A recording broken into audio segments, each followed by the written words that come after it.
Welcome to the deep dive. You're tuning in because, like us, you're curious about history, and today, well, we're digging into a really unconventional perspective. That's right. We've been looking at some sources that propose something pretty out there. This idea of a recurring 800-year cycle that might shape major historical events. Yeah, an 800-year cycle, it sounds almost unbelievable, doesn't it? Covering everything from political shifts, big conflicts, even plagues. Exactly. It's a bold claim, definitely. The material suggests these huge events might not just be random occurrences, but part of this, well, long rhythm. An 800-year heartbeat through history. Okay, so our mission for this deep dive is simple. Explore some of the most striking examples the source material puts forward. Think of it as a shortcut to understanding this, well, this intriguing view of the past. Right. Where should we start? Maybe with the Roman emperors. Good idea. The source immediately draws these lines, these connections between major Roman rulers separated by vast stretches of time, specifically these 800-year gaps. Yeah, it highlights Julius Caesar and Augustus back in antiquity, and then fast forward to Charlemagne and Charles V in the Middle Ages and early modern era. And it gets quite specific, like the source claims Charles V's birth and the end of his reign are exactly two 800-year cycles after Julius Caesar. That's precise. Very precise. And then there's the death dates. Augustus dies in 14 AD, Charlemagne dies in 814 AD. That's exactly 800 years. Like, wow. And it keeps going. In 32 BC, Octavian is called leader of Italy.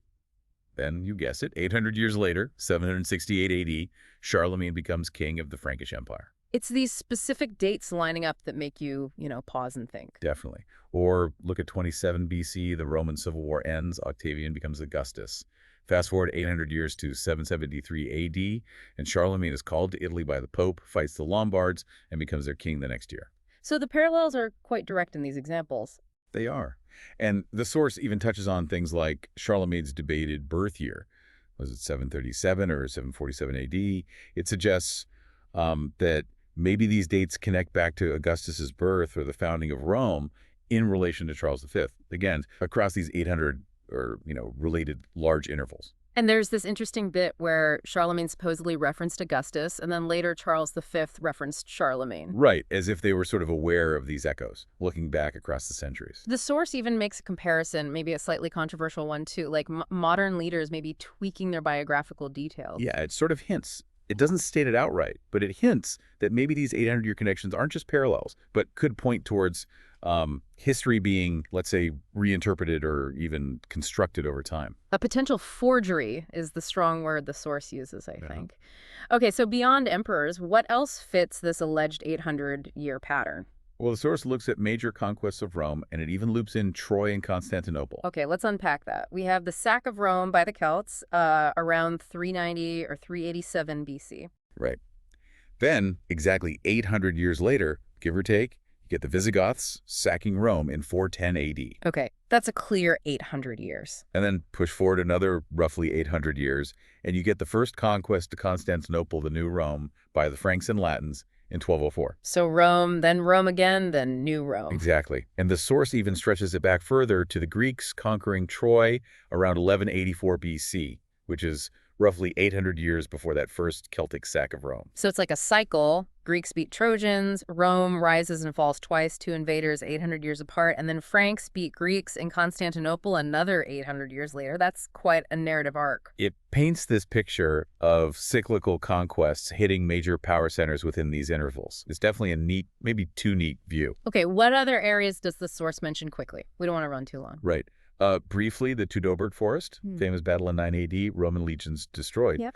800 years later, Charlemagne's Saxon Wars, starting around 772, happen in that same general area. And then another 800 years brings us to the period of the 80 Years' War and the 30 Years' War, ending 1648 with the Peace of Westphalia, which was negotiated very near, you guessed it, the Teutoburg Forest. Wow, so the same location popping up across these vast time spans, that's striking. It is.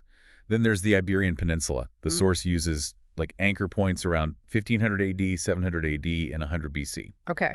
Around 1500, you have the end of the Reconquista, the expulsion of the Jews in 1492.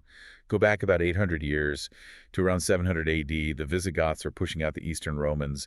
And significantly, the Council of Toledo in 694 demanded the elimination of Judaism. 800 years before the Alhambra Edict. Okay, and then go back another 800 years, roughly 100 BC, and that's when Rome had conquered most of Iberia, except, interestingly, that northern bit where the Reconquista later began. Okay, the connections keep coming. Anything else major?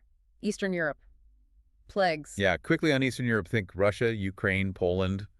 Events around the 1600s, the 800s AD, and the early centuries AD. Well, the Second Northern War in the 1650s, involving Poland, Lithuania, and Sweden.